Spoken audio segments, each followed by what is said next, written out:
가나안 땅을 앞에 두고 말씀하시는 이 신명기 전체의 주제는 6장 쉐마장에 있습니다. 쉐마 이스라엘, 이스라엘아 들으라. 마음을 다하고 뜻을 다하고 힘을 다해서 하나님을 사랑하라 라고 말씀하는 것이죠. 신명기의 말씀이 십계명의 주석이라는 표현으로 볼 때 오늘 받은 본문에서도 계속되는 메시지는 하나님의 백성인 이스라엘이 지켜야 할 사항들에 대한 열거입니다. 그 중에 특히 오늘 받은 말씀은 기타 규정에 대한 말씀인데요. 말씀을 통해 은혜를 받도록 하겠습니다. 하나님께서는 이스라엘 백성을 향해서 계속해서 말씀하시죠. 출애굽기부터 민수기까지 계속해서 말씀하시는데 하나님의 말씀은 딱 두 가지로 나눠집니다. 하나는 하나님께서 원하시는 방법이고 또 다른 하나는 하나님께서 원하시지 않는 방법입니다. 그 중에서도 이 기타 규정은 여러 가지를 원하기 때문에 기타구나라고 하고 싹 지나가면 될 것 같이 보이겠지만요. 간과해서는 안 되는 법칙들입니다. 왜냐하면 이 기타 규정이라는 것을 자세히 보면 다른 말로 바꿔서 말하면 기타 규정은 약자를 보호하는 규정들이 많이 있기 때문이죠. 강자의 이익을 우선시하는 것이 아니라 약자의 편에서 그들의 기본적인 권리를 보호하기 위한 규정이 바로 이 기타 규정에 많이 수록되어 있습니다. 이제 막 결혼한 신랑은 군대에 보내지 않는답니다. 이 문구를 볼 때 얼마나 기뻤는지 그렇지만 오늘날 같은 사회는 그렇게 이해할 수 없겠죠. 이제 막 결혼한 신랑을 군대에 보내지 않고 1년간 신혼생활을 보내게 해라. 그 아내를 즐겁게 할지니라.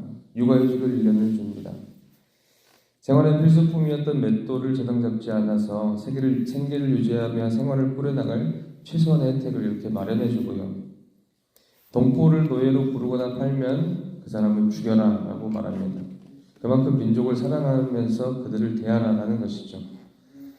피부병에 대해서는 레위 사람 제사장의 말을 듣고 행해라. 하나님의 말씀을처럼요. 가난한 자에게 전당을 잡은 것이 있다면 해지기 전에 돌려주라. 빈궁한 품꾼에게 일삭을 지불하며 외국 사람과 고아의 소송을 억울하게 재판하면 안 된다. 다 기타 규정에 대한 이야기는 약자를 보호하기 위한 하나님의 말씀입니다. 당시 이스라엘도 사회법으로 보호받지 못하는 사람들이 있었습니다. 외국인도 있었고 남편이 없는 사람, 부모가 없는 사람. 하나님께서는 이스라엘 공동체에서 온전한 권리를 갖지 못하고 발언권조차 없던 그 사람들의 권리를 주장합니다. 약자를 위한 권리죠. 합법적으로 저당을 잡았을지라도 그 상대가 가난한 사람이면 합법적인 것이든 다른 것이든 상관없습니다. 그냥 돌려주라. 하나님께서 이 말씀을 하시면서 강조해서 말씀하시는 특별한 구절이 있습니다. 그래서 오늘 함께 나눈 절이 조금 길었는데요. 계속해서 말씀하시는 구절을 한번 찾아보셨습니까? 어떤 말씀이었을까요? 애굽입니다. 애굽에서 종되었던 것을 기억하라. 그래서 오늘 기타 규정인 약자 보호 규정에서 꼭 기억해야 할 말씀은 애굽에서 종되었던 것을 기억하라 라는 것인데요.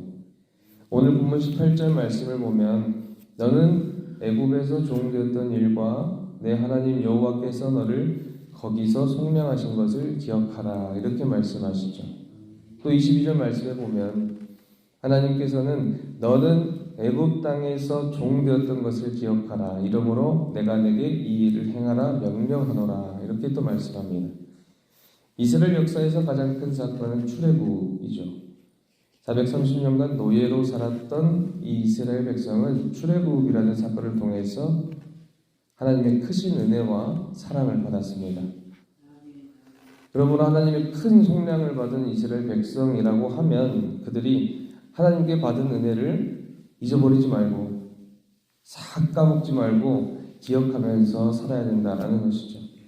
하나님의 은혜가 하나님의 백성에게 차고 넘쳐가지고 이스라엘뿐만 아니라 다른 민족에게까지 흐르도록 그렇게 요구하십니다.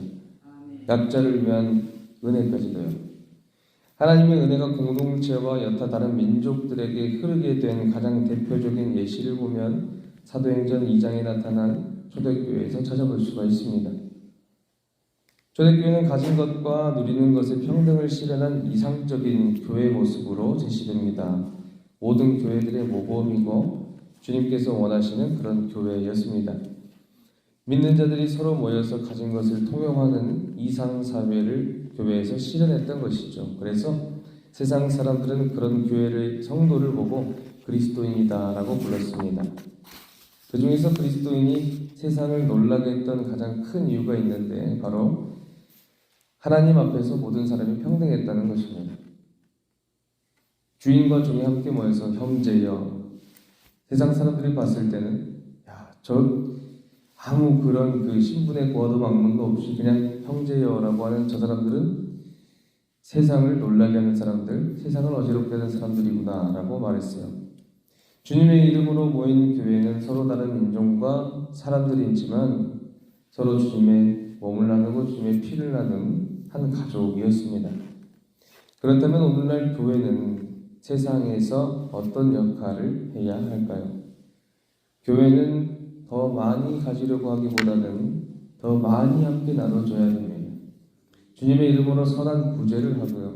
교회는 하나님 앞에서 모두가 평등한 죄인입니다. 동시에 모두가 하나님의 구원을 받은 의인입니다. 라고 똑같이 고백할 줄 알아야 되겠죠. 세상은 그런 교회를 보며 예수님이 정말 살아계시구나.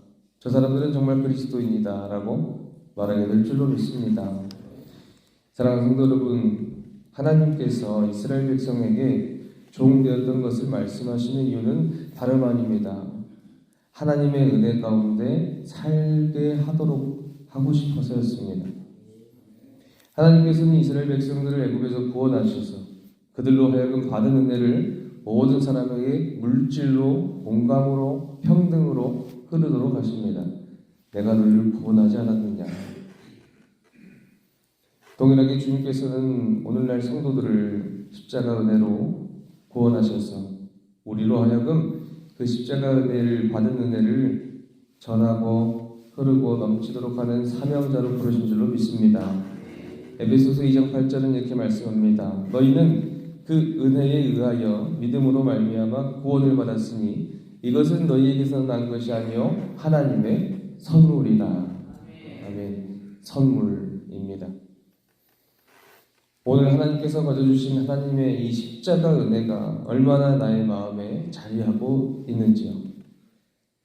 오늘 함께 나눴던 찬송의 고백처럼 우리 하나님의 은혜가 충만하여서 넘치는 그 하나님께서 믿는 자 한 사람 한 사람에게 하나님의 충만한 은혜를 부어주실 줄로 믿습니다.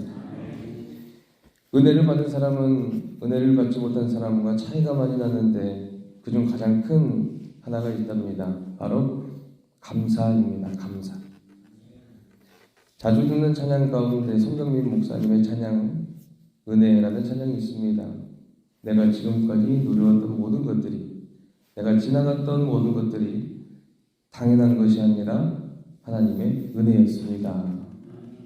이 찬양을 묵상하고 하나님 십자가 은혜를 기억하다 보면 내가 지금 살아있는 것도, 내가 오늘 만나는 한 사람 한 사람도 너무나 귀한 하나님의 자녀이고 나 또한 하나님께서 많이 사랑하시구나 라는 것을 느끼게 되면서 오늘 이 말씀 함께 나누고 싶었습니다. 그래서 우리에게 보여주시는 충만한 하나님의 은혜가 우리의 가정과 여러분이 섬기는 그 삶의 자리에 오늘 여러분이 만나는 모든 사람들에게 곳곳에 필요한 것으로 흘러넘치기를 소망합니다. 날 구원하신 하나님, 그 사랑과 은혜를 묵상하면서 그 은혜 가운데 잠겨서 기도하며 하나님과 친밀한 교제를 나누는 광주성교회 성도 되기를 주님 이름으로 간절히 축원합니다.